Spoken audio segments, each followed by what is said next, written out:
Hello, fellow Homo sapiens, or Homo sap, as Margaret Mead used to say. Today is November the 5th, 2008, and I'm in Brevard, North Carolina, and I have some video to show you of a speech that I gave to a group of people on October the 26th. I have the privilege to introduce to you Burl Gray. In 1940, Burl quit school on his 16th birthday. He worked at various jobs such as flipping hamburgers at the Royal Castle in downtown Miami, Florida, until a letter from the U.S. government in March of 1943 said, "Greetings." And I just want to point out to everyone that that was 1 year before I was born. Burl served 31 months in World War II from Normandy, France to Czechoslovakia, and he was discharged in 1945. After he read Stuart Chase's The Tyranny of Words and Norbert Wiener's Cybernetics, he found no one to talk to about his interests.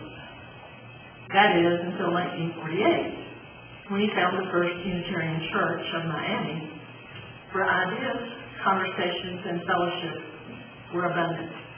The 1950s were tumultuous times there, with breathtaking diversity of people and views. Blacks, whites, Jews, atheists, communists, anarchists, and Burl. The minister, Joe Barth, preached passionately about McCarthyism, and the Unitarians suffered serious hostility. When Burl reads American history about how quiet things were in the 1960s, he knows it is not true, at least not for the Miami Unitarians. Burl sang in the choir, acted in plays, served on the education committee, gave talks on general semantics, and he sometimes talked all night about philosophy and the meaning of life. He has lived in Florida, Arizona, Washington, D.C., where he joined a think tank, the West Indies, Hawaii, California, and most recently Brevard. Before coming to Brevard, Burl was a member of the devout atheist group at the UU Berkeley Church at Kensington.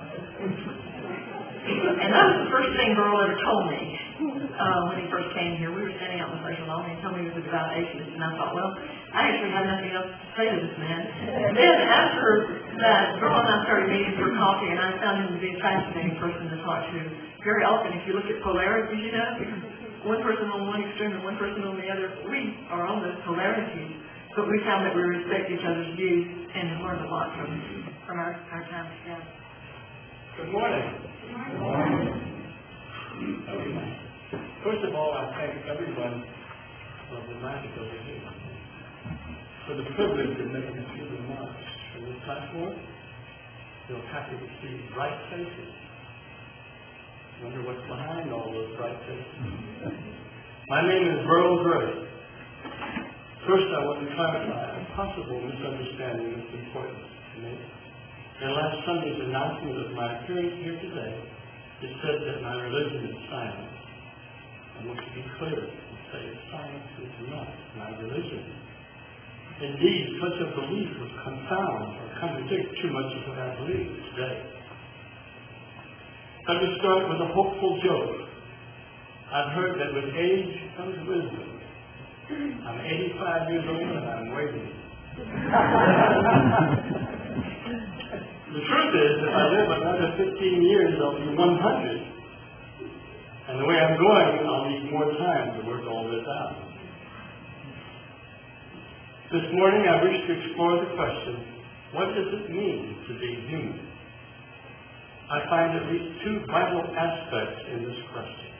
First, I see a simple metaphor as our guide. Everyone is a composer. In every moment of our lives, we're constantly changing from embryo to eternity. There's no choice in this. We must keep moving the pieces on the evolving chessboard of life. In 500 BC, the great philosopher Heraclitus had his metaphor for this. the inflowing river into which one cannot step twice. We all find ourselves making little choices within the larger choices we made earlier. Things as simple as constant adjustments of the steering wheel as we drive.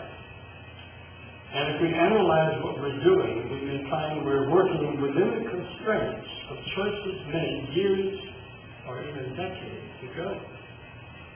This can be a dangerous thing that could result in our personal tapestry looking either very rich or very threadbare. I think my interest in this is that there can be a richness in being fully present all the time. So our perspective from this may yield greater insight with felicitous outcomes. I had my vasectomy in 1951 after avoiding a tract. Of course, a famous aphorism can always be invoked.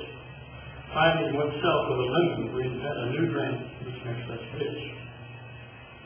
If my girl in 1951 actually made a baby, today it would have been a 57-year-old hedge fund manager.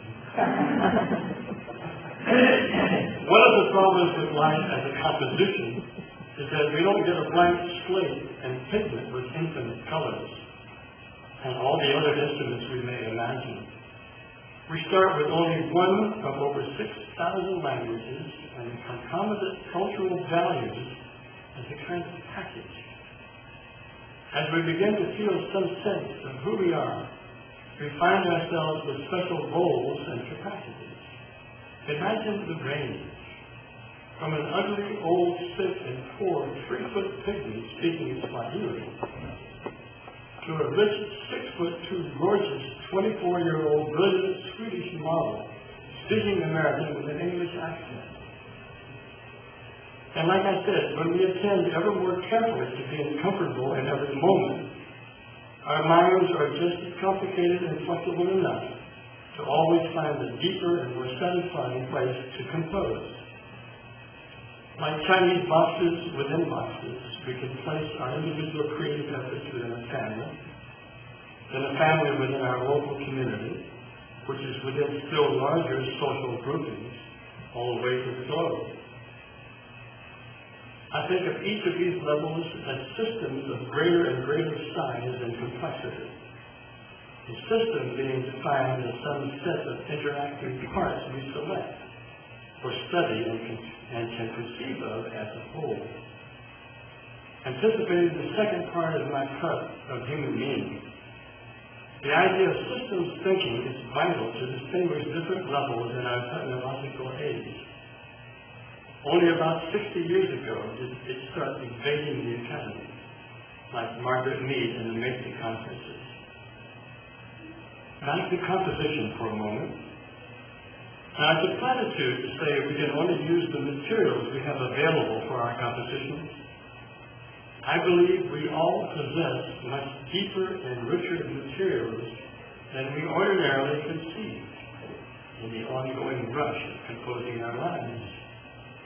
Feeling the pressure of time can evoke habit rather than creativity. This is why I suggest the exercise of seeing yourself as a subtle and creative composer, always alert to welcome the novel and unexpected interruption. These inevitable surprises are always opportunities. Of course, we should remain mindful that someone does not